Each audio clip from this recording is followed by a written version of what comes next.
Okay, let's start with the big tree. So I'm going to set all those small trees, bird cages, and even my base piece aside. And let's start with our two big trees that we've die cut using the Christmas tree die, and then our two bird cages. I've taken one of my large bird cages and I've added my zip dry glue all over the back of it. And now I'll start with that big tree that has the slot up the middle, and I just want to center this. That will actually put the center bar of the bird cage right over the top of that slot. And I just want it all the way flush with the bottom of the tree. And I can just press that down. When I turn that around, there's going to be several areas where there is still adhesive. And I'm not going to worry about that because those are going to be inside the bird cage where you won't see them. But one thing nice about zip dry glue is that as it dries, you can take your thumb and just rub that glue right off if you don't want it there anymore. Now I'm just going to repeat that process. I've added zip dry to the back of my other bird cage, and I'm going to center that so that the bottom is flush here, and press that down to my other large tree. So here are my two bird cages, and they are glued to my Christmas trees, and I've just taken my scissors and trimmed off any branches that are outside of the bird cage so you don't see them. I'm not going to worry about anything that's inside the bird cage because that's clear material, remember, and you're not going to see it. Now if I turn that around, and I do want to do this quick before my glue dries, is on the Christmas tree itself, there's actually a score for it to fold down on that branch right there. And I do want to be able to use that mechanism later. So before my glue dries right there, let's go ahead and fold the branches just of the tree itself down on the score lines. And that's just a temporary fold. I'm just going to fold those down right there and there. And then I'll just do that on the other one as well. And there, I folded down my two little tree branches in the back of the tree there. And then a couple other little things I need to do to these pieces before I can assemble. That is to cut the notches back into the bird cage on the bottom and the top. And then with the slotted one, same thing. We also need to get that slot cut out of the bird cage as well.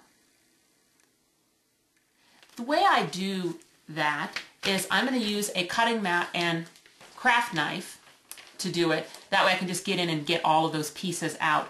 If you have a nice little pair of detail scissors, that's another option. Certainly for the notches at the bottom, it's pretty easy to do those with a pair of detail scissors. Okay, here's the piece that has the slot in the middle. As you can see, I've now removed that center slot and the two notches at the bottom. One more thing I need to do, where I've folded that little branch down, if I fold that back up temporarily, I can see that there is a notch there, and I really want to cut that little sidebar of my bird cage in that same little notch shape. It's another great thing to do with detail scissors. So I'll go in there and just right up next to my tree on that side, and then right next to my notch on the other side, I will remove that little piece of bird cage, and then I'm going to do the same thing right over here. I'll just fold this back up temporarily so I can kind of see how wide my notch is. I'll take my detail scissors in there, cut right next to the tree on this side, right next to the notch on the other side, and remove that little piece of bird cage. And there I've got my two notches back into it. Now I can fold those branches back down again. One last little thing, how am I going to get into that notch? I need access to it. So if I turn this around, there's my notches here and here, but I won't be able to slide anything in unless I give myself access. So right below the little sidebar, I'm going to take my scissors again, just the bird cage I'm cutting, not my tree, and snip those first two bars. See what I did there? That's going to give me access to that notch. And then later, when I've assembled the entire bird cage, I can fold my branch back up, glue that to it, and that will lock everything into position. So I will just do the same thing on the other side. I've got my branches folded down so I don't accidentally snip them.